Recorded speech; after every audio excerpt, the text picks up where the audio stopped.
ज्योतिष गुरुकुलम में राष्ट्र कल्याण व विश्व कल्याण की कामना हेतु पार्थिव शिवलिंग पूजन एवं महारुद्राभिषेक का हुआ भव्य दिव्य आयोजन। ज्योतिष गुरुकुलम में पार्थिव शिवलिंग पूजन एवं महारुद्राभिषेक का भव्य और दिव्य आयोजन किया गया, जिसमें 21 लीटर गंगा जल से 11 लीटर दूध से भगवान शंकर का वैदिक मंत्रों द्वारा अभिषेक किया गया। राष्ट्र कल्याण विश्व कल्याण की कामना पर भगवान शंकर को दूध, दही, शहद और शुद्ध घी व शक्कर के अलावा आम के रस, गन्ना के रस से भव्य अभिषेक किया गया। भक्तजनों ने भगवान शंकर के मंत्रों का जाप किया। ज्योतिषाचार्य गुरुदेव रमेश महाराज जी ने कहा, श्रावण मास में भगवान शंकर का अभिषेक करने से सबकी मनोकामनाएं पूर्ण होती हैं, भक्तजनों को भगवान की कृपा प्राप्त होती है, सभी कष्ट दूर होते हैं। श्रावण मास में भगवान शंकर धरती पर विराजमान रहते हैं।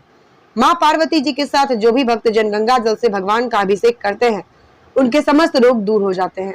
दूध से अभिषेक करने से लक्ष्मी की प्राप्ति होती है। दही से अभिषेक करने से शरीर शुद्ध होता है। शक्कर का अभिषेक करने से मनोकामना पूर्ण होती है। आचार्य रमेश सेमवाल जी महाराज ने बताया कि गन्ने के रस से अभिषेक करने से घर के कष्ट दूर होते हैं। बेलपत्री चढ़ाने से हर मनोकामना पूर्ण होती है, इसलिए हमें निरंतर भगवान शंकर का अभिषेक करना चाहिए। देखें स्टार न्यूज प्लस के लिए उत्तराखंड के रुड़की से एमडी चौधरी पूजा रानी की रिपोर्ट।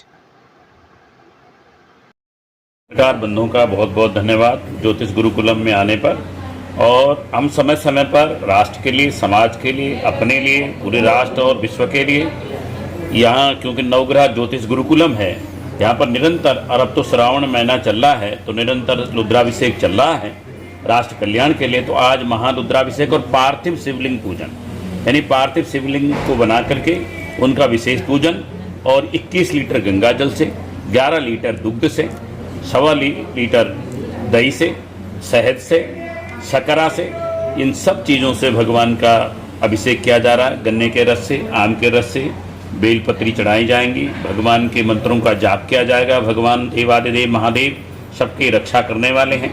तो जो संसार में प्राकृतिक आपदाएं आ रही हैं, संकट आ रहा है और द्वंद्व हो रहा है, उन सब के निवारण के लिए देवादिदेव महादेव जी से, मृत्युंजय भगवान से प्रार्थना करते हैं कि सबका कल्याण हो, विश्व में शांति हो, भारत में शांति हो और सबके विचार शुद्ध और पवित्र हो। इसी एक भाव के साथ यहाँ पर आज पार्थिव शिवलिंग पूजन और महारुद्राभिषेक का कार्यक्रम ज्योतिष गुरुकुलम में किया जा रहा है। ग्रह नक्षत्रों का योग बिल्कुल भी अच्छा नहीं है। प्राकृतिक आपदाएं आएंगी, भूकंप आएंगे, विश्व में हालत खराब रहेंगे, देशों में, विश्व और भारत के देशों में भी द्वंद्व रहेगा, प्राकृतिक आपदाएं विश्व में रहेंगी, लड़ाई और युद्ध जारी रहेंगे, भूकंप आएंगे, रोग बढ़ेंगे। ये तो निश्चित रूप से 2033 तक का समय, यानी प्रकृति में निर्माण भी होगा तो प्रकृति में विध्वंस भी होगा। ये ग्रह नक्षत्र तो बिल्कुल भी अच्छे अभी नहीं चल रहे हैं। अगस्त का महीना भी अच्छा रहने वाला नहीं है, लेकिन भारत की दृष्टि से कुछ अच्छे फैसले भी, राष्ट्र के लिए अच्छे फैसले सरकार ले। अच्छा, शक्ति स्वरूपा हैं। हमारे लिए महिलाओं की पूजा की जाती है।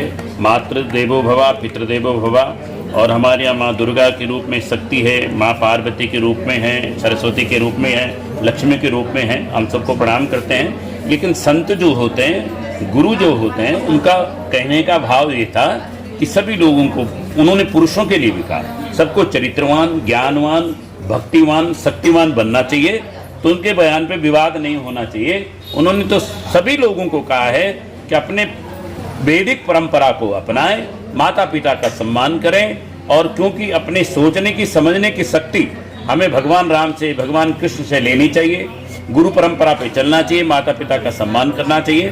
तो उनके भाव का जो था वो अच्छे के लिए था, उसका इंटरप्रिटेशन लोगों ने गलत रूप में कर दिया है। लेकिन नहीं, बहुत अच्छा, मैं उसको बधाई देता हूँ सरकार को, धामी जी को, पुलिस प्रशासन को, कि जो इन्होंने ऑपरेशन काल नेमी चलाया है, अच्छा है। और क्योंकि अपने पहचान नहीं छिपानी चाहिए। आपको जिस क्षेत्र में रहना है उस क्षेत्र में रहिए, आपकी वहाँ की परंपरा का ज्ञान होना चाहिए। इस प्रकार का आचरण नहीं करना चाहिए। सनातन परंपराओं का ज्ञान है, आपकी पहचान है, तो आप उस क्षेत्र में रहिए, नहीं तो काल नेमी बन करके हिंदू समाज को दूषित मत करिए।